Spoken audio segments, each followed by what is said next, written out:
ఈరోజు మనం ఆలోచించే అంశం ఏంటంటే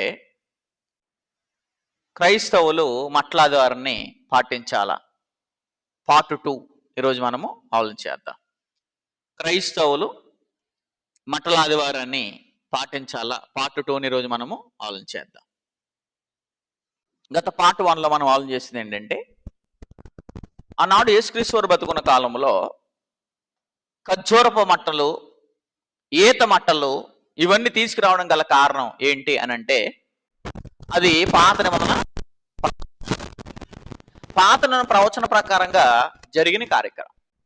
అంతేగాని ఏ ఎవిడెన్స్ లేకుండా, ఏ ఆధారం లేకుండా యేసుప్రభువును గాడిద పిల్లని తెమ్మనలేదు. ఆయన తెమ్మన్నది గాడిద పిల్ల, వీళ్ళు తెచ్చింది ఏంటిది? కాబట్టి ఈ వ్యత్యాసాలు చూస్తే ప్రవచనం నెరవేర్చబడ్డానికి జరిగిన కార్యక్రమాలు అవి. ఏది? యేసుక్రీస్తు వారు గాడిద పిల్లని తెమ్మంటే గాడిదని తెస్తే, ఆయన ఏ బట్టలు చాపమని చెప్పకుండా వీళ్ళు ఏం చేస్తారంటే చాపుతారు. యేసుప్రభు గాడిద పిల్ల మీద ఎందుకు ఎక్కారంటే, అది రాజులు ఎక్కేది ఏంటంటే గాడిదలు, కంచరు గాడిదల్ని ఎన్నుకునేవారని మనం పార్ట్ 1లో చూసాము. ఇప్పుడు పార్ట్ 2 మనం ఆలోచించేద్దాం. క్రైస్తవులు మట్లాదివారాన్ని పాటించాలా? పార్ట్ 2 మనం ఆలోచించేద్దాం. నాడు దేవుడు కోరుకునేది చెట్ల మట్టలు కాదండి, లేదా ఈత ఆకులు కాదు. దేవుడు కోరుకునేది అదే అనుకుని ఈనాడు సమాజంలో చాలా మంది కూడా స్టేటస్ పెడతారు. ఏంటా స్టేటస్ అని అంటే, పామ్ సండే అంటే మట్లాదివారం. మట్లాదివారం చేయమని దేవుడు ఎక్కడ చెప్పాడు? మట్లాదివారం నిన్ను తెమ్మని ఎక్కడ చెప్పాడు? ఆజ్ఞ ఎక్కడిది? ఎప్పుడు చేశారు? ఎవరు చేశారు? ఎందుకు చేశారు? ఎందుకు చేయమన్నాడు? ఈ ప్రశ్న లేకుండా అందరూ చేస్తున్నారు కదని చేస్తంటే అది దేవునికి అంగీకారం ఎలా అవుతుంది? ఒకసారి ఆలోచన చేసుకోవాలి. ఎందుకంటే దేవుడు కోరుకునేది చెట్ల మట్టలు, ఈత ఆకులు కాదు. దేవుడు కోరుకున్నది ఏంటో దేవుడు తెలియజేశాడు. రోమపత్రిక 12వ అధ్యాయం మొదటి 2 వచనాలు. రోమపత్రిక 12వ అధ్యాయము మొదటి 2 వచనాల్లో దేవుడు సమాచారం తెలియజేస్తున్నాడు.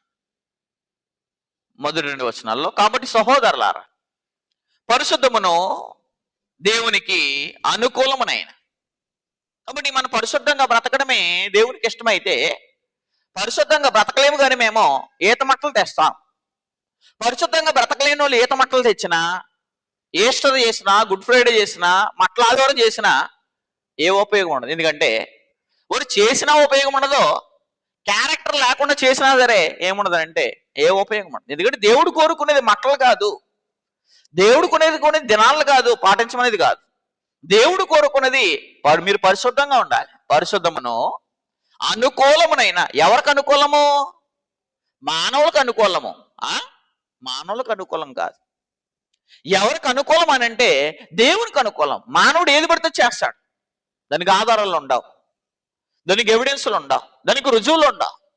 మనుషులు ఏది పడితే చేశారు కదని, ఈ మనిషి చేసిన దాన్ని బట్టి నేను చేస్తే ఇతడు కాదు కదా నాకు పరలోకం ఇచ్చేదని ఇంగిత జ్ఞానం కూడా సమాజంలో లేదు.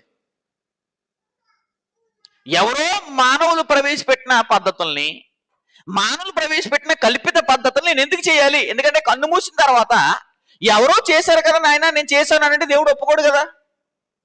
ఏ వ్యక్తి తాను బ్రతికిన దాన్ని బట్టి, జీవితాన్ని బట్టి తీర్పు. కానీ ఇతరులు చేసిన దాన్ని బట్టి నువ్వు చేస్తే దాన్ని బట్టి దేవుడు నిన్ను లెక్కలో దోషిని నిర్దోషిగా ఎంచడానికి ఏముండదు, అవకాశం ఉండదు.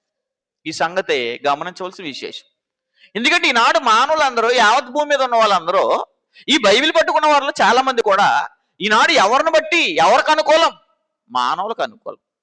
సర్లే అందరూ కోరుకున్నారు కదా, మనం కూడా వైట్ అండ్ వైట్ వేసుకుని, ఒక మైకు పట్టుకుని, ఈత ఆకులు తెచ్చుకుని, మళ్ళీ ఖర్జూరం మట్టలు తయారు.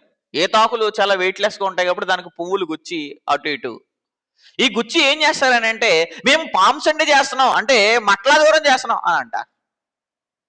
ఇది దేవుడికి అనుకూలమా, అనుకూలం కాదా? ఒక్కసారి ఆ ప్రశ్న వేసుకుంటే వీళ్ళకి అది చెయ్యాలా చేయకూడదని అర్థమైపోతుంది. కానీ ఇక్కడ ఎవరికి అనుకూలము? దేవునికి అనుకూలమైన, మానవులకు అనుకూలం కాదు. ఈనాడు అందరూ మానవులకు అనుకూలంగానే బ్రతుకుతున్నారు, మానవులకు అనుకూలమైన పద్ధతిలో చేస్తున్నారు. కానీ నేను మానవులకి యాంటీ. ఏ విషయంలో? వాక్య విషయం.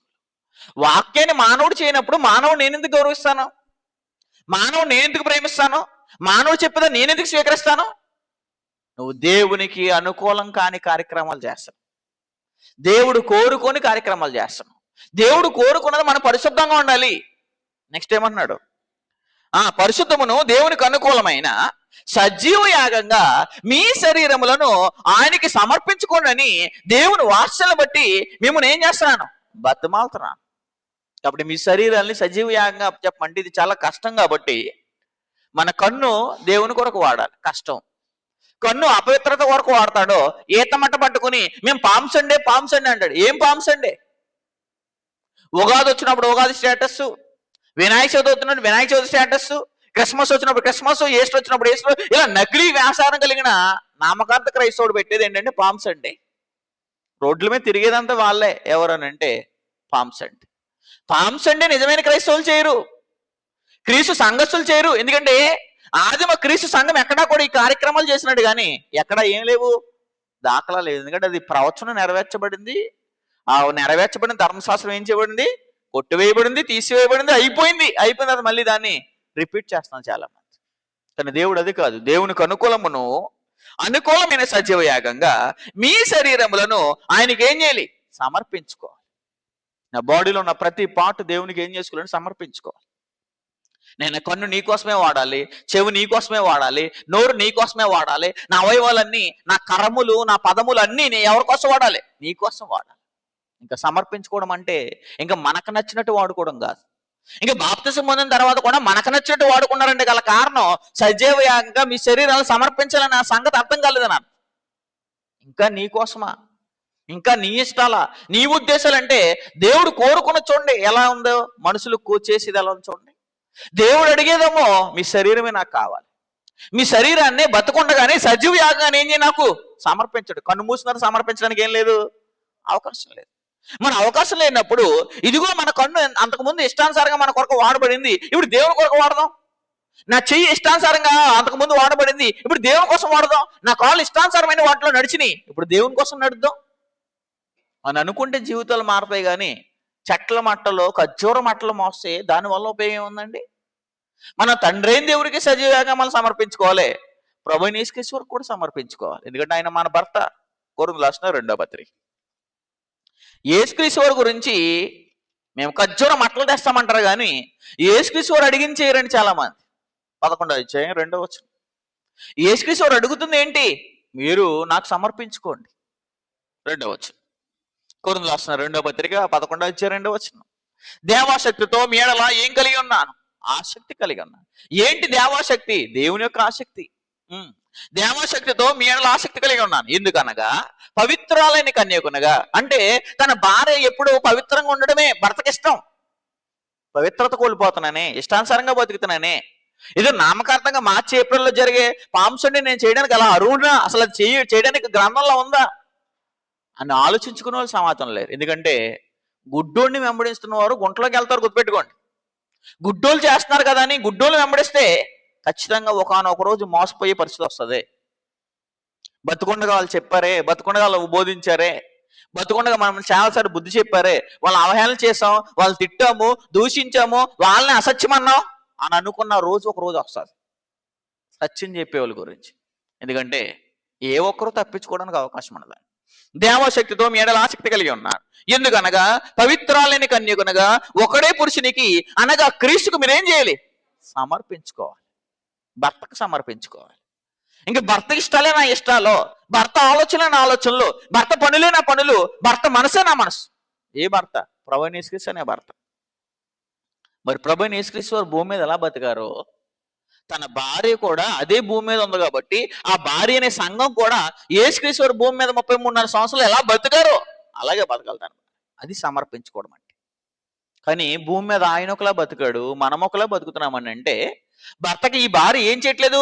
ఒబీడియన్స్, లోబట్టలేదు, విధేయత లేదు. మరి విధేయత లేని భార్యని ఒకానొక రోజు పెళ్లి చేసుకోవడానికి నిన్ను ఎలా తీసుకెళ్తాడు? చెడిపోయిన భార్యను తీసుకెళ్ళడు, సమర్పించుకున్న భార్యను తీసుకెళ్తాడు. నాలా బతికిన భార్యని తీసుకెళ్తాడో, నాలా జీవించిన భార్యను తీసుకెళ్తాడే కానీ ఎవరిని పడతాను తీసుకెళ్ళండి. వేషధారిని, వ్యభిచారిని దేవుడు తీసుకెళ్తాడు, ప్రభువైన యేసుక్రీస్తు తీసుకెళ్తాడు. అందుకోసమే దేవుడు కోరుకున్నది ఏంటంటే దేవునికి అనుకూలముగా సజీవయాగంగా మీ శరీరాలు ఆయనకి ఏం చేయండి, సమర్పించండి అని పౌలు గారు బతమాలుతారండి. ఎందుకంటే సంఘస్థులు క్యారెక్టర్ ఉండట్లేదు.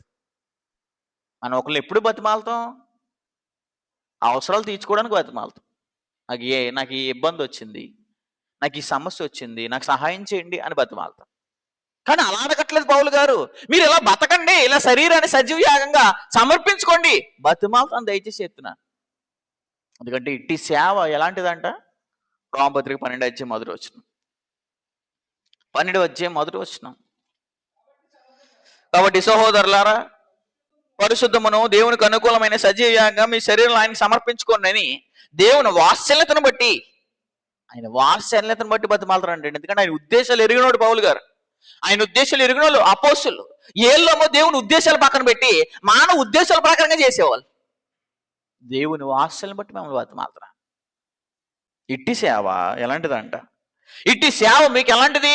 యుక్తమైంది అడగండి. దేవునికి శరీరంగా సజీవంగా అప్పగించుకోవడం ఉత్తమైందా? మట్టలు పట్టుకుని ఇష్టానుసారంగా బతికే వాళ్ళు మట్టలు పట్టుకుని రోడ్లు మీద ఊరేగడాలో సరైందని అంటే ఖచ్చితంగా అది రాంగ్. ఇట్టి సేవ ఏ సేవ? మన శరీరాల్ని దేవునికి సజీవంగా ఎప్పుడైతే అర్పించుకుంటున్నామో అలాంటి సేవ యుక్తమైంది. కిందకు మాట్లాడుతూ మీరు ఈ లోక మర్యాదను అనగా ఫుట్నోట్లో లోక్ అనేసి 2లో యోగా అని చెప్పేశాడు. ఈ యుగం ఏం చెప్తే చేయకూడదు మనం. ఈ యుగం ఏది పడితే చెప్తుంది. అంతకుముందు కూడా మనం ఏం చేసాం? తాగుడు తాగితే తప్పేం కదా అన్నారు సమాజం.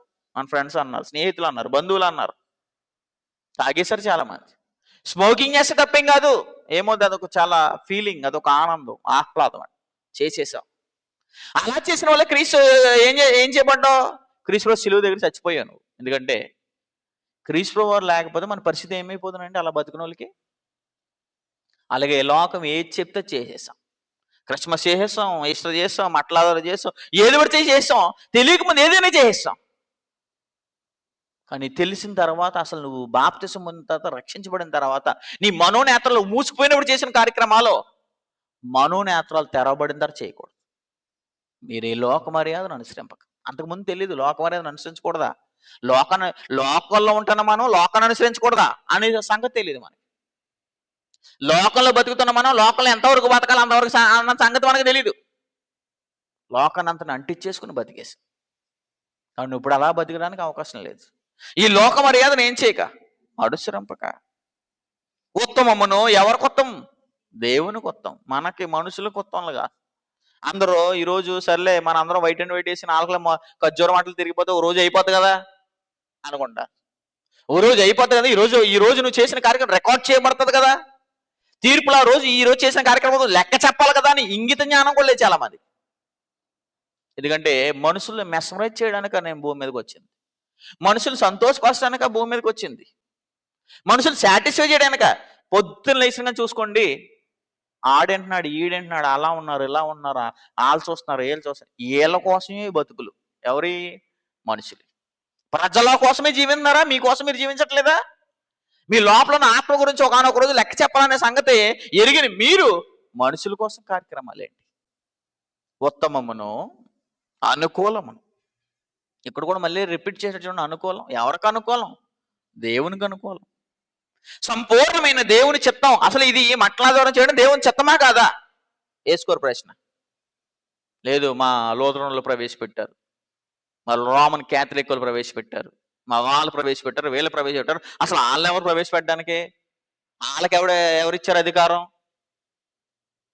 ఉత్తమమును అనుకూలమును సంపూర్ణం. అసలు ఇది సంపూర్ణమైన దేవుని చిత్తమా? లేదు. సంపూర్ణమైన దేవుని చిత్తం ఏంటి?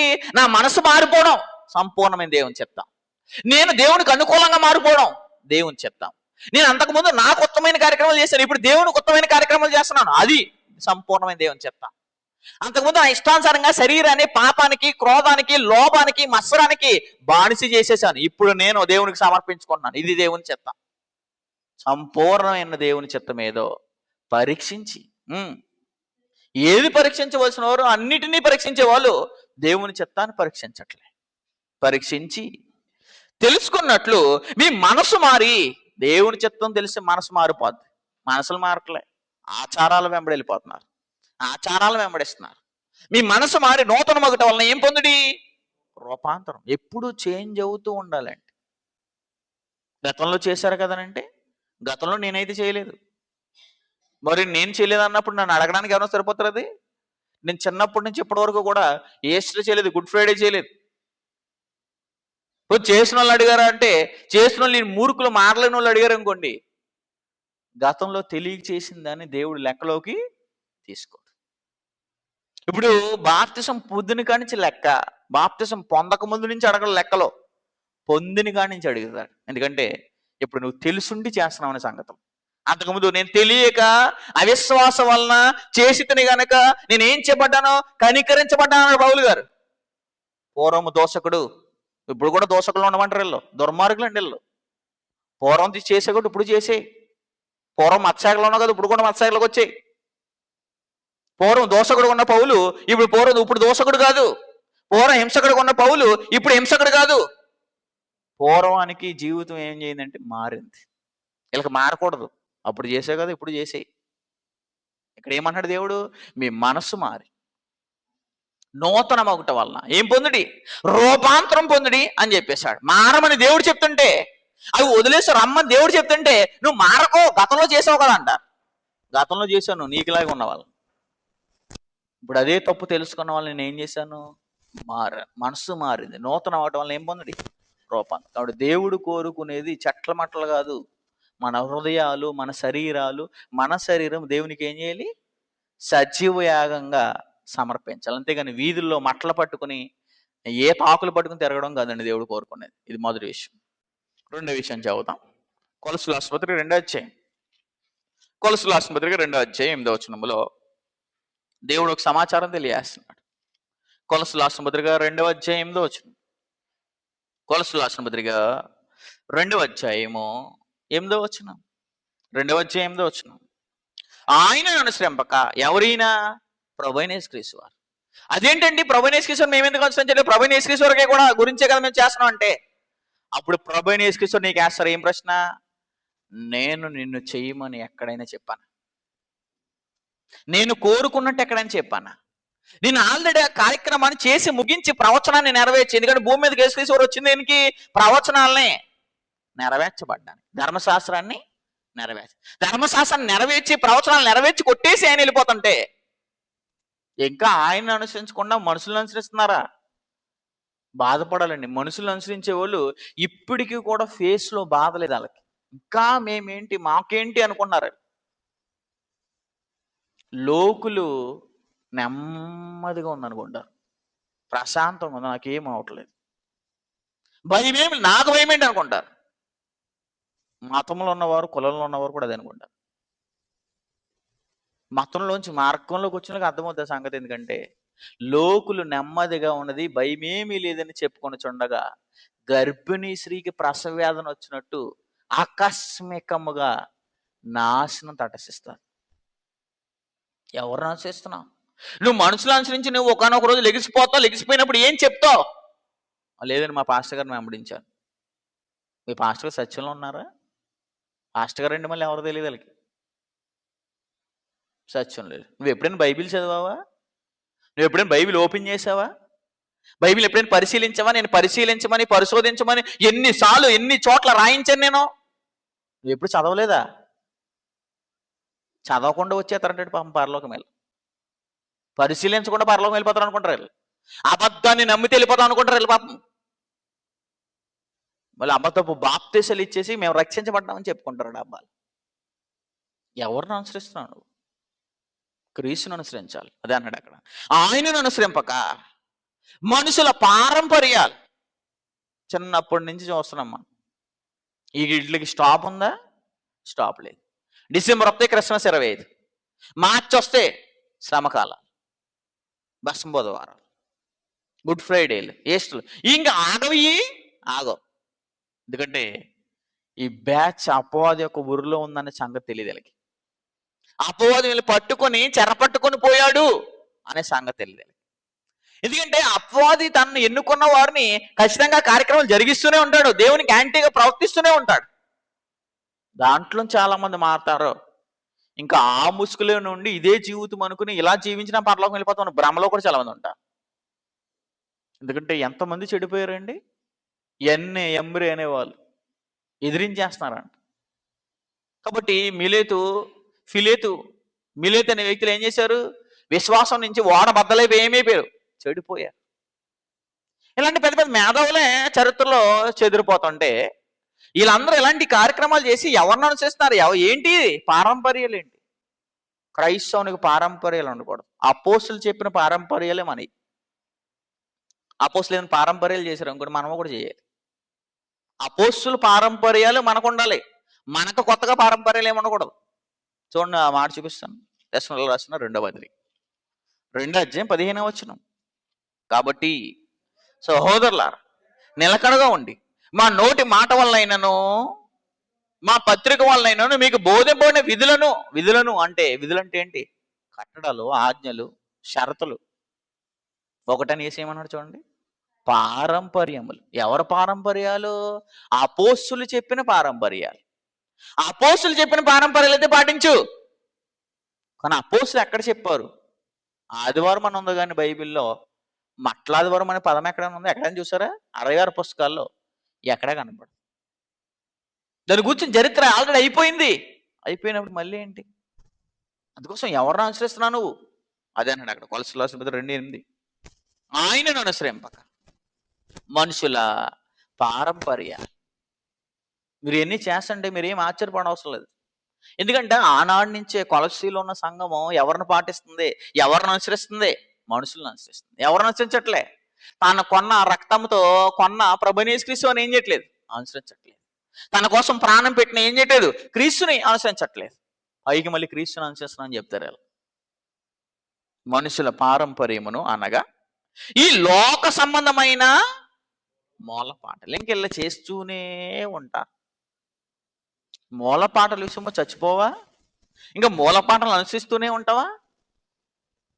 ఎవరో చెప్పారు అంటే ఎవరో చెప్పింది మనం ఎందుకు చేయాలి అని ఎప్పుడైనా పరిశీలించుకుంటున్నారా?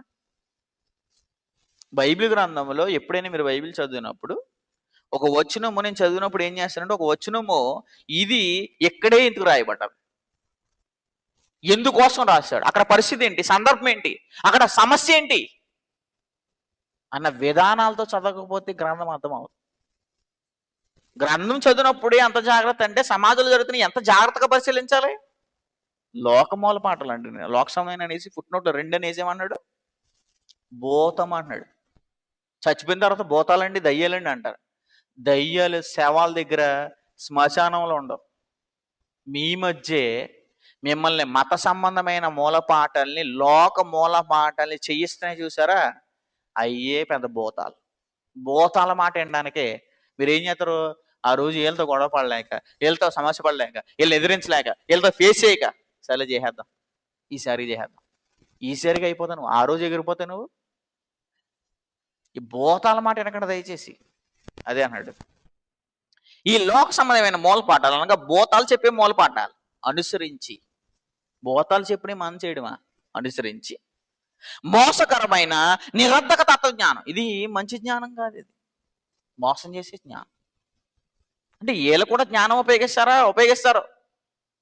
ఏదో చెప్తారు, మనం ఒకటి చెప్తే మరొకటి చెప్తారు. బైబిల్లో ఎక్కడైనా ఉందనంటే వాళ్ళ వెంటనే ఆన్సర్ ఏం చెప్పాలి? బైబిల్లో ఉందనాలి, లేదనాలి. వీళ్ళకి జ్ఞానం లేని వాళ్ళు కాబట్టి అజ్ఞానులు. అందుకోసమే నేను మోసకరమైన నిరర్ధక తత్వజ్ఞానం, ఇది మోసం చేసే జ్ఞానం. ఆ జ్ఞానం ఏం చెప్తుంది? ప్రజలందరూ చేస్తున్నారు కదా, నేను అడిగింది ఏంటి? బైబిల్ ఉందా లేదా? ప్రజలందరూ చేస్తే అది రైట్ అయిపోద్దా?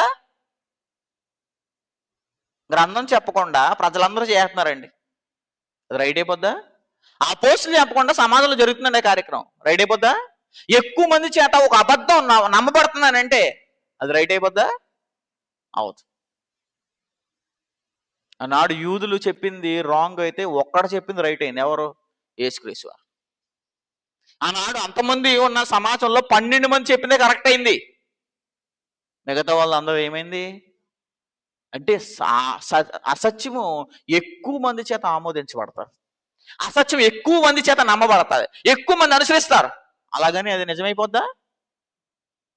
ఆధారం లేకుండా ఎంతమంది ఎక్కువ మంది ఎన్ని చేసినా నో యూస్. అంతమంది చేస్తారంటే ఏదో ఉండుంటదండి అంటారు. ఏదో ఉండుంటదని నువ్వు చూపించవచ్చు కదా పని. ఇది కూడా ఊహే మళ్ళీ. ఈ మోసకరమైన నిరర్ధక తత్వజ్ఞానం చేత, అంటే లాజికల్ థింకింగ్ ఇది. తత్వజ్ఞానం చేత మిమ్మల్ని చెరపట్టుకొని పోవాడు ఎవడైనా ఉండనేమని ఏం చేసుకోవాలంట? జాగ్రత్తగా చూసుకోండి. జాగ్రత్త. ఎందుకంటే ఇలాంటి వాళ్ళు సమాజాన్ని ఏం చేస్తారంటే మోసం చేస్తున్నారు. తమ జ్ఞానాలు, తమ బోధలు, తమ సిద్ధాంతాలు చెప్పి మనుషుల్ని రాంగ్ ట్రాక్లోకి తీసుకెళ్తున్నారు. వీటిని పాటించే వాళ్ళు చాలా మంది ఉన్నారు. 16వ వచనం. కాబట్టి అన్నపాన విషయంలోనైనా, అన్నము పానం, అన్న విషయంలో మనకి ఎవరు తెచ్చుకోవడం. అదేంటి మా సహోదరుడు అంటే విగ్రహ సంబంధమైన భోజనాలు చేస్తున్నాడు, ఎవరో నన్ను అనిపించుకోకూడదు. ఎందుకంటే ఆ విషయంలో తీర్పు తెచ్చుకోవడం. పానం, ఏదైనా డ్రింక్ తాగుతాం. నిన్న పానకం తాగేశారు మీరు? ఏంటిది అది? నవమి రోజు వచ్చే పానం. ఎవరైనా చూస్తారు మన సహోదరు, ఏం చెప్తారు? అన్నము పానం, అన్నపానం విషయంలోనైనా. పండుగ, ఏ పండుగ? మట్లాదివారం పండుగ. పండుగ, అమావాస్య, విశ్రాంతి దినమని వాటి విషయంలో నేను మీకు తీర్పు తెచ్చిన అవనికి ఏం చేయకండి. అవకాశం ఇవ్వకండి. అవకాశాలు ఇచ్చేస్తున్నారు. ఈరోజు నిజంగా ఈరోజు మనం మాట్లాడుకున్నామంటే గల కారణం మనకేమి ఇచ్చేశారు వీళ్ళు? అవకాశం ఇచ్చేశారు. మనల్ని ఖండిస్తున్నామంటే, విమర్శిస్తున్నామంటే, తప్పు దిద్దుతున్నామంటే గల కారణం అవకాశం ఇచ్చేశారు. కానీ క్రీస్తు సంఘము ఈ విషయాల్లో ఎవరికి అవకాశం ఇవ్వదు. ఎందుకంటే ఆదిమ అపోస్తులు ఎవరి చేత బ్లేమ్ చేయబడలేదు, ఎవరి చేత ప్రశ్నించబడలేదు. ఎవరు లోకంలో వచ్చి వాళ్ళకు బుద్ధి చెప్పినట్టు ఎక్కడ చరిత్రలో లేదు. ఒక వ్యక్తి చేత మనం చెప్పించుకునే పరిస్థితిలో వీళ్ళు ఉన్నారంటే వీళ్ళకి ఏమి తెలియదు అని అర్థం అండి. ఎందుకు అని అంటే వీళ్ళు జ్ఞానాన్ని, దేవుడి జ్ఞానాన్ని కాకుండా మనుషుల జ్ఞానాన్ని నింపుకుని బతుకుతున్నారు. తీర్పు తీర్చని ఎవరికి ఏం చేయకండి, అవకాశం వేయకండి. నిజంగా వీళ్ళ దగ్గర గట్స్, ధైర్యం అని ఉంటే వీళ్ళు ఫేస్ టు ఫేస్ బైబిల్తో వచ్చి మాట్లాడతారు. కానీ వీళ్ళు మాట్లాడకపోతున్నారంటే వీళ్ళు తెలుసు మేము చేస్తున్న తప్పని. కానీ ఏదో అవసరాల కోసం, ఏదో దొరుకుతాయని, ఏదో అందుతాయని, ఏదో పొందుకుంటామని అన్న ఉద్దేశంతో చేస్తున్నారు. వీటిని ఏమన్నాడంటే స్వేచ్ఛారాధన. నీకు నచ్చినట్టు చేసే ఆరాధన పేరు ఏంటి అనుకుంటున్నారు? స్వేచ్ఛారాధన. అలా ఆదివారం కానుకలు వేసిన తర్వాత వస్తారు. అతను వచ్చిన అడగడు. ఎందుకు అడగడు? ఇతనికి కావాల్సిన డబ్బులు. ప్రభు రాత్రి భోజనానికి వస్తారు, అడగడు. ఎందుకు అడగడు? కావాల్సింది డబ్బు. గట్టిగా అడిగడం కూడా రేపు పొద్దున రారని అర్థం. రేపు పొద్దున రారు. నువ్వు రాకపోతే నాకెందుకు? నువ్వు రాకపోతే ఇంకొక వ్యక్తిని తీసుకొస్తాడు దేవుడు. ఈ మార్గం మూసేతే ఇంకో మార్గం తెరిస్తాడు. దేవుని మీద ఆధారపడతా నేను, మనుషుల మీద కాదు అనేలాగా సేవకులు ఉండరు. ఎందుకు ఉండరు అని అంటే వాళ్ళకి కావాల్సిన ధనం, వాళ్ళ అవసరాల కోసం దేవుని నమ్ముకున్నారు. అలాగ నమ్ముకునేది స్వేచ్ఛారాధన. ఎందుకంటే ఇష్టానుసారంగా నువ్వు దానికి పేరిటర్ ఏంటిది అంట? మట్లాదివారం అంట. ఆదివారం అని ఉంది కానీ మట్లాదివారం అని ఎక్కడ ఉంది బైబిల్లో? అంటే నువ్వు ఏది పడితే పామ్ సండే అని పెట్టేస్తుంది, అయిపోద్దా? అవదు. అదేమన్నాడు చూడండి, ఇవి రాబో వాటి ఛాయే గాని నిజస్వరూపం ఎక్కడుంది? అంటే ధర్మశాస్త్రం అంతా ఏంటిది? ఛాయ, నీడ. ఇంకా నీడ ఉంది, ఒరిజినాలిటీ వచ్చేసింది, అసలే మనిషి కనపడిపోతున్నాడు. ఇంకా నీడను వెంబడిస్తామా? నేను ఏం చేస్తాం? వదిలేస్తాం. ఇంకా నీడను పట్టుకుని ఊగిసలాడుతున్నారు వీళ్ళు, నిజస్వరూపంలోకి రావట్లేదు. అది ఆల్రెడీ ధర్మశాస్త్రంలో ప్రభువైన యేసుక్రీస్తు వారు జకరియా గ్రంథంలో ఉన్న ప్రవచనం నెరవేర్చబడ్డానికి భూమి మీదకి వచ్చాడు, నెరవేర్చాడు, కొట్టేశాడు, వెళ్ళిపోయాడు, అయిపోయింది. నువ్వు మళ్ళీ దాన్ని రెప్లికేట్ చేయడం ఏంటి? రిపీట్ చేయడం ఏంటి? ఇది రాబో ఛాయే గాని నిజస్వరూపం అనగా మూల భాషలో ఆయన శరీరంలో క్రీస్తులో ఉంది. అతి వినయాసక్తుడే. ఇదే ఆరాధన అంట, దేవదూత ఆరాధన. 23లో అటు ఏమన్నాడు? స్వేచ్ఛారాధన. దేవదూత ఆరాధన, స్వేచ్ఛారాధన. దేవదూత ఆరాధన ఇచ్చగలిగి తాను చూచిన వాటిని గురించి ఏం చేసుకుంటాడంట? గొప్పగా చెప్పుకుంటాడు. మేము పండగలు చేసుకుంటామండి, మీరు పండగలే లేవంటున్నారా? గొప్పలకి మీ పండగలో మీతోటే నాశనం అయిపోతాయి. ఎందు గురించి అనంటే మీరు గొప్పగా చెప్పుకునే ఒక్క పండగ కూడా గ్రంథంలో లేదు, కానీ గొప్పగా చెప్పుకుంటారు. మేము ఈరోజు పండగ చేసామండి. ఇప్పుడు కూడా చాలామంది ఏమంటారు, ఈస్టర్ అయిపోయిన తర్వాత చేద్దామండి అంటారు ఏమని. ఎందుకంటే పండగ అయిపోవాలంట. ఏం పండగ? ఈస్టర్ పండగ. ఈస్టర్ అనే పదమే అసలు యాక్చువల్ పునరుద్ధానానికి వాడకూడని పదం అది. కింద మాట్లాడేశాడు. తాను చూచిన వాటి గురించి గొప్పగా చెప్పుకొనొచ్చు తన శరీర సంబంధమైన మనసు వలన ఊరక ఏం చేస్తాడంట, ఉప్పొంగుతారు. మీకు పండగ లేవు, పబ్బాలు లేవు, అది లేదు, ఇది లేదు, అయి పాడేసుకోవడం, ఈ పాడేసుకోవడం అని చెప్తున్నారు. మాకు అన్నీ ఉన్నాయంట. అన్నీ చేయొచ్చు మేమంటారు. అన్నీ చేసేది ఏంటిది? స్వేచ్ఛారాధన, దేవదూత ఆరాధన. దేవుడికి నచ్చినవి చేసేది ఏంటిది? ఆయన కోరుకున్న ఆరాధన. ఆదివారం జరగవలసింది ఏంటిది? ఆయన కోరుకున్న ఆరాధన, మనుషులకు నచ్చిన ఆరాధన కాదు. చూచిన వాడిని గొప్పగా చెప్పుకుంటాడంట. శరీర సంబంధమైన మనసు వల్ల ఏం చేస్తాడు?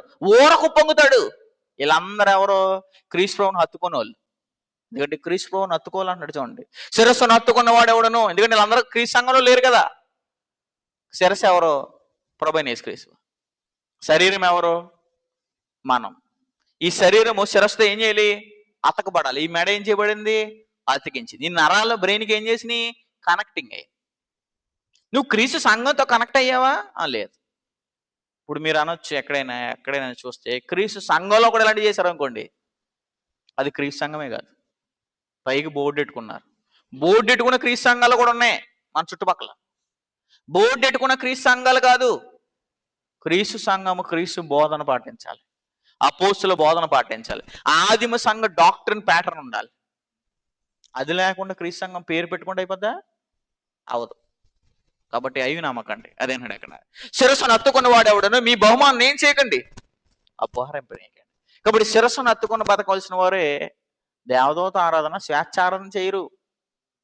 బహుమాన ఆ శిరస్సు మూలంగా సర్వ శరీరము కీళ్ల చేతను నరముల చేతను పోషింపబడి అతకబడిద్ది. దేవుని వల్ల కలిగిన వృద్ధితో ఏం చేయబోతుంది? వీళ్ళకి వృద్ధి లేదండి ఆత్మీయతలో. మాకు శరీరంగా ఉంది అంటదాము. శరీరంగా నీకేంటి? దేవుని నమ్ముకున్నోడికే లేదు. దేవుని నమ్ముకున్నోడికి లేదు.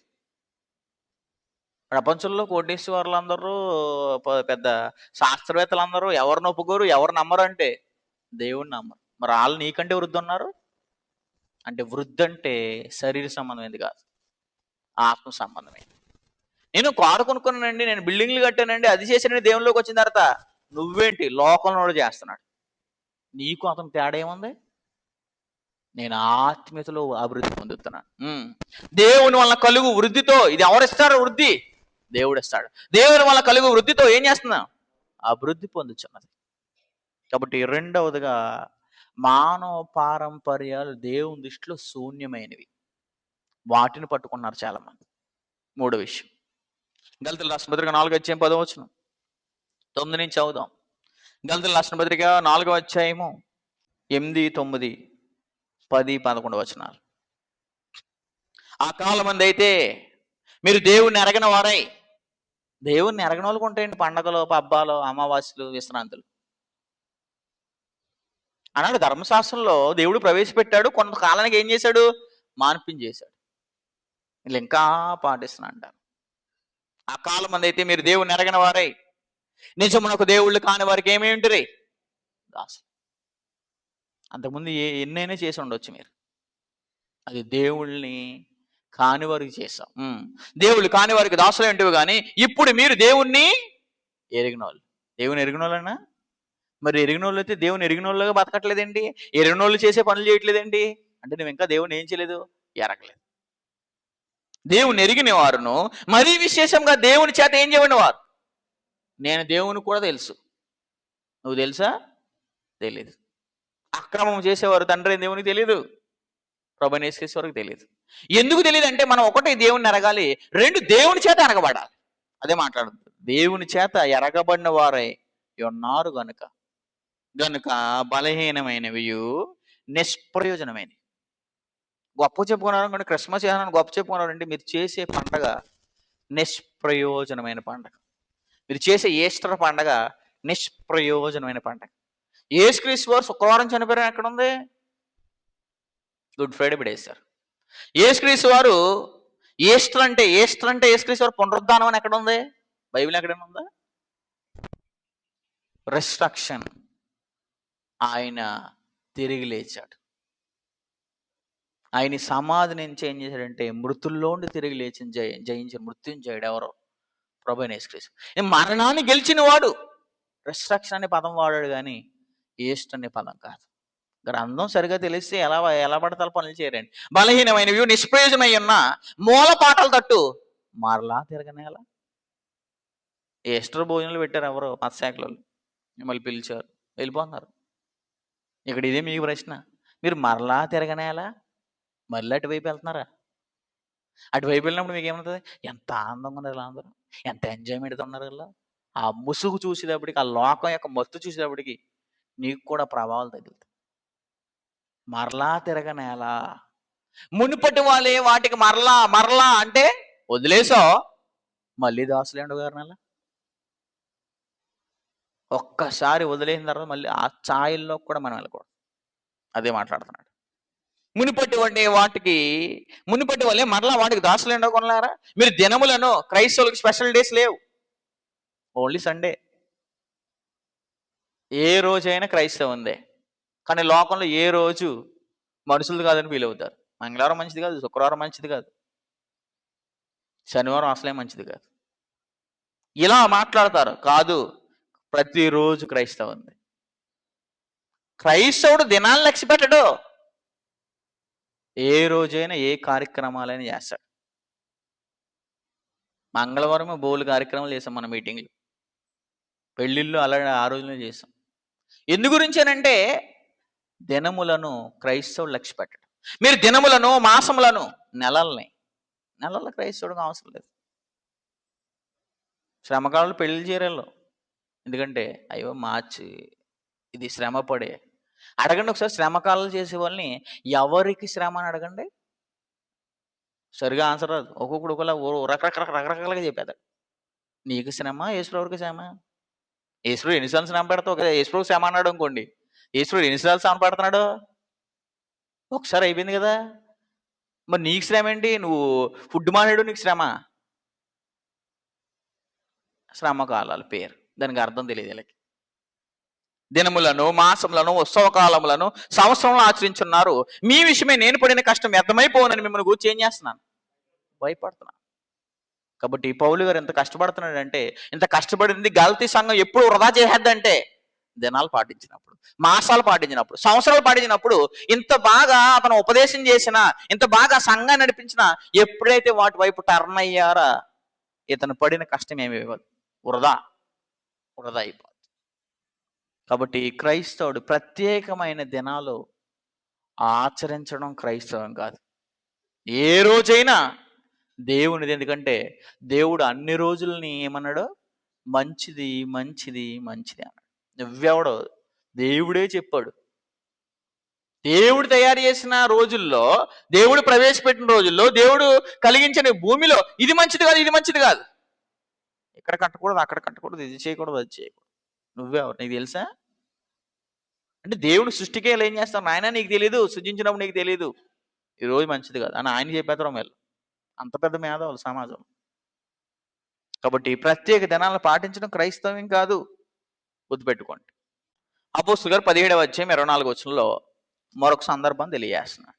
జగత్తును అందులో సమస్తమును నిర్మించిన దేవుడు తానే ఆకాశమునకును భూమికిని ప్రభువైయున్నందున హస్తకృతమైన ఆలయములో దేవుడు ఏం చేయడు? అంటే మానవులు కట్టిన బిల్డింగ్లో దేవుడు ఏం చేయడు? నివసించు.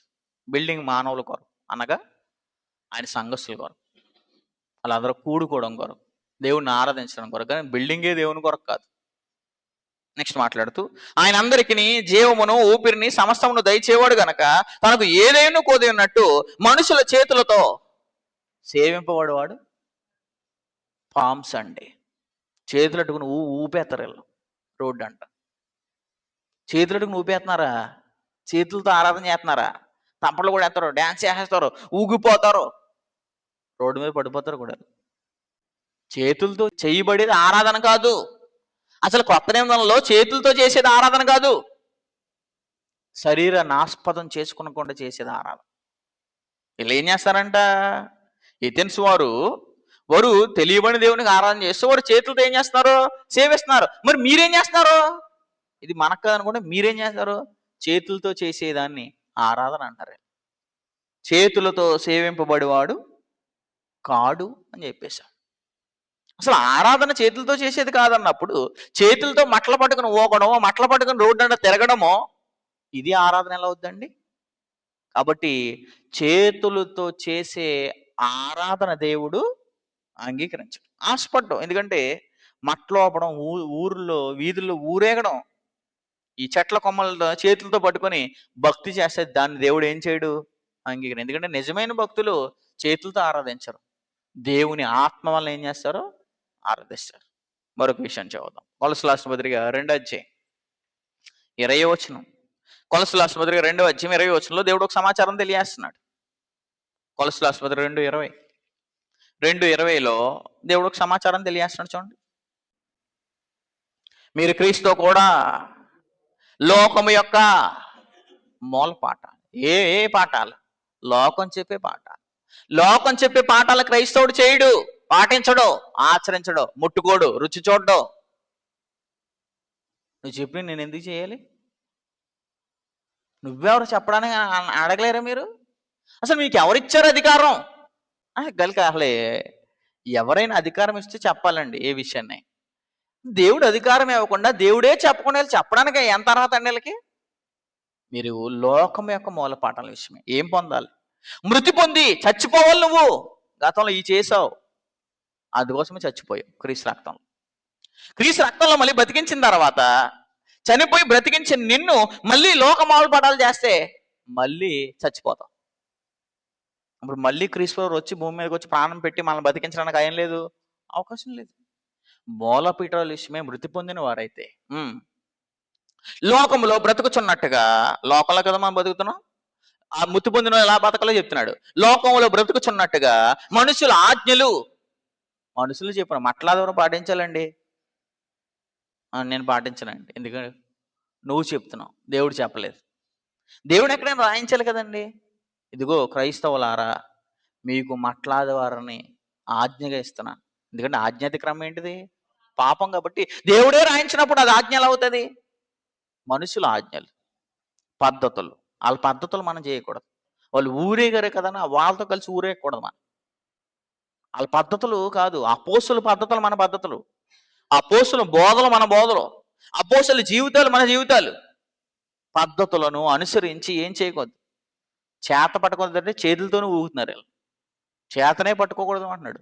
చేత పట్టుకొనవద్దు, రుచి చూడవద్దు, ముట్టవద్దు అని విధులకు మీరు లోబడిన ఎలా అవన్నీ వాడుకొని చేత ఏం చేయబడుతున్నాయి? అవి చేసేవాళ్ళు చేస్తూనే ఉంటున్నారు, అవి చేసేవాళ్ళు నశించిపోతూనే ఉన్నారు. సమాజం అవి ఆగట్లేదు, వీళ్ళు వెళ్ళిపోతూనే ఉన్నారు.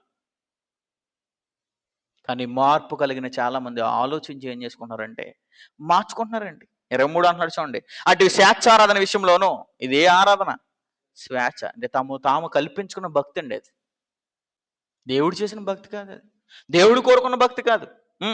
అటు స్వేచ్ఛారాధన విషయంలోనూ, వినయ విషయంలోనూ, దేహశిక్ష విషయంలోనూ జ్ఞాన రూపకమైన సమాజం చేత ఆయన ఏం చేయబడుతున్నాయి? ఎంచబడుతున్నాయి అంటే సమాజం ఒప్పుకుంటుంది. ఎంచబడుచున్నవే కానీ శరీరేచ్ఛ నిగ్రహ విషయంలో ఏమాత్రం ఎన్ని చేయదగినవి. నువ్వు ఏదైనా కార్యక్రమం చేస్తే ఏం చేయాలంట? శరీరేచ్ఛ నిగ్రహ విషయంలో ఏమాత్రం ఎన్నిక చేయదగినవి. నేను ఏదైనా దేవునికి చేస్తే నేనేం చేయాలి? నన్ను నియంత్రించుకోవాలి, నిగ్రహం కలిగి ఉండాలి. మనకు ఆత్మ ఫలములో ఒక ఫలం ఏంటిది? ఆశ నిగ్రహం. నిగ్రహం కలిగి ఉండాలి. మనకు ఆశలు ఉంటే, కోరికలు ఉంటే దాన్ని కంట్రోల్ చేసుకునే శక్తి మనకు ఉండాలి. అలా ఎంచబడలే కానీ ఇవి చేయడం వల్ల మనము ఇది ఏం ఎంచుకోమంట? శరీరేచ్ఛ నిగ్రహ విషయంలో ఏమాత్రం ఎన్నిక చేయబడినవి కావు. ఇది వీటిని ఏమంటాడంటే దేవుడు దేవుని ఆత్మతో ఆరాధించమండవు, స్వేచ్ఛారాధన అంటాడు. కాబట్టి మనుషులు చేసుకున్న భక్తిని దేవుడు ఖచ్చితంగా అంగీకరించాడు. కాబట్టి ఈనాడు సమాజంలో చేసిన కార్యక్రమాలన్నీ దేవునికి విరుద్ధమైన కార్యక్రమాలండి. మరొక విషయం చదివితే కొరింథీయులకు రాసిన మొదటి పత్రిక 4:6. కొరింథీయులకు రాసిన మొదటి పత్రిక 4:6 సహోదరులారా, మీరు మమ్మల్ని చూచి లేఖనంలో ఎందుకు రాసి ఉన్న సంగతులను ఏం చేయకూడదు. ఎవరిని చూచి? అపోస్తులను చూచి. అపోస్తులను చూసి మీరు ఏం చేయాలి? అపోస్తులు ఎప్పుడు అతిక్రమించలేదు కదా, మనం అతిక్రమించడండి. వ్రాయబడిన సంగతులను అపోస్తులు ఎప్పుడు అతిక్రమించలేదు. నువ్వు వ్రాయబడలేని కార్యక్రమం చేస్తున్నావు, ఎంతగా చూడు ఎంత విరుద్ధమో. అపోస్తులు ఎప్పుడు ఇలా చేయలేదు కదా. సహోదరులా మీరు మమ్మల్ని చూచి ఎవరున్నారండి పండగలన్నీ చేయకుండా అంటే మమ్మల్ని చూడండి అంటున్నారు అపోస్తులు. మీరు మమ్మల్ని చూచి లేఖనముల యందు, ఎందుకంటే వ్రాయబడిన సంగతులను బట్టి తీర్పు, వ్రాయబడిన దాన్ని బట్టి తీర్పు. ఒకటి కలపడానికి లేదు, ఒకటి తీసేయడానికి లేదు. ఉన్నదాని ప్రకారం మనం అందరూ బ్రతకాలి. లేఖనముల యందు వ్రాసి ఉన్న సంగతులు. కాబట్టి నూతన నిబంధన పత్రికల్లో, నూతన నిబంధనలో ఎక్కడా కూడా మట్లాదివారం గురించి లేదన్నప్పుడు, మట్లాదివారం గురించి రాయలేదన్నప్పుడు దాని గురించి మాట్లాడుకోవడం కూడా అనవసరం. ఎందు గురించి అని అంటే అది క్రైస్తవులు తగిన పండగ కాదు, ధర్మశాస్త్రం జరిగించిన కార్యక్రమం. ఇప్పుడు క్రైస్తవులని చెప్పవలసి ఆ పదం ఎందుకు మాట్లాడుతున్నాం అని అంటే, మేము క్రైస్తవులు అనుకుంటున్నారు చాలా మంది, అందుకోసం వాడతాం. ఎందుకంటే నిజ క్రైస్తవులకి మట్లాదానికి ఏం లేదు, సంబంధం లేదు. అదే మాట్లాడుతున్నాడు. లేఖనంలో రాసి ఉన్న సంగతి అతిక్రమింపకూడదని నేర్చుకుని మీరు ఒక పక్షమున మరొకరి మీద ఉప్పొంగుకున్నట్లు ఈ మాటలు మీ నిమిత్తమై నా మీదను అపోల్ల మీదను పెట్టుకుని సాదృశ్య రూపంగా ఏం చేస్తున్నాం చెప్పుచాను. మనుషులు సృష్టించిన పండగ, మనుషులు సృష్టించిన ఆదివారము, దేవుడు పెట్టిన ఆదివారమా? దేవుడు పెట్టిన ప్రవేశం దేవుడు రాయించాడు ఎక్కడైనా? పౌలు గారు రాశారా? పేతురు గారు రాశారా? బర్తలోమయ్య గారు రాశారా? యోహాను గారు రాశారా? యాకోబు గారు రాశారా? స్టెఫన్ గారు రాశారు. ఏ ఒక్కరూ రాయినప్పుడు నీకు చేయడానికి అధికారం ఏంటి? కాబట్టి మమ్మల్ని చూచి మీరు ఏం చేసుకోవాలంటే, లేఖనమందు రాసి ఉన్న సంగతులు ఏం చేయకూడదు, అతిక్రమింపకూడదు నేర్చుకోవాలంట. అపోస్తులను చూసి నేను లేఖనాలు ఏం చేయకూడదు, వాళ్ళ జీవితంలో ఎప్పుడు కూడా అతిక్రమించలేదే. మనం ఎందుకు అతిక్రమిస్తున్నాం? మనం ఎందుకు ఒబీడియన్స్ లేకుండా ఉన్నాం, విధేయత లేకుండా ఉంటున్నాం, వినయం లేకుండా ఉంటున్నాం అన్న సంగతి ఖచ్చితంగా మనం ఆలోచించుకోండి. ఎందుకంటే వ్రాయబడిన వాక్యాన్ని దాటి మనం ఏది చేసినది దేవునికి విరోధం అండి. 6 విషయాలు ఆలోచన చేస్తున్నాం. మొదటి విషయము, దేవుడు కోరుకునేది చెట్ల మట్టలు కాదు, మన హృదయాల్ని శరీరానికి సజీవంగా అప్పగించాలి. మానవ పారంపర్యాలు దేవుని దృష్టిలో శూన్యమైనవి. 3, ప్రత్యేక దినాలు క్రైస్తవులకి లేవు. 4, చేతులతో చేసే ఆచారాలు ఆరాధన కాదు. 5, స్వచ్ఛంద భక్తి అనగా స్వేచ్ఛారాధన దేవునికి అంగీకారము కాదు. 6, వ్రాయబడిన వాక్యాన్ని దాటి వెళ్ళడం దేవునికి విరోధం. కాబట్టి వీళ్ళు చేసే అన్నీ కూడా దేవునికి విరుద్ధమైన కార్యక్రమాలే. దేవుడు కోరుకున్న కార్యక్రమంలో పక్కన పెట్టి పరిశుద్ధంగా ఉండు, పవిత్రంగా ఉండు, నీతిగా ఉండు, న్యాయంగా ఉండు, ఈ మాకు వినపడవు. ఏప్రిల్ వస్తుందో ఒకటి వినపడుతుంది, ఈస్టర్ బసము ఇవి వినపడుతున్నాయి నీకు. పరిశుద్ధము, నీతి, న్యాయము, కృప, దేవుని ఆధారం చేసుకుని బ్రతుకు, దేవుని జ్ఞానంతో బ్రతుకు, దేవునిలాగా ఎదుగు, దేవునికి తగినట్టుగా బ్రతుకు, క్రీస్తుకు తగినట్టుగా బ్రతుకు, క్రీస్తు రూపంలోకి మార్చు. అబ్బాయి అన్ని కష్టం. పండగ చేయమంటే చేస్తాం కానీ భక్తిగా బతకమంటే మాకు కష్టమని భక్తిని పక్కన పెట్టిన వారు మాత్రమే ఈ ఆహ్లాద కార్యక్రమాల్లో పాల్పొందుతారు. భక్తిని వెంబడిస్తున్న వారు ఇలాంటి కార్యక్రమంలో జోక్యం కూడా చేసుకోరు, ఇన్వాల్వ్ కూడా అవ్వరు. ఎందు గురించి అంటే అది వాళ్ళకి సంబంధించింది కాదు. ప్రార్థన చేసుకుందాం. మిగిలిన భాగాన్ని మనం నెక్స్ట్ వారం ఆలోచన చేసుకుందాం.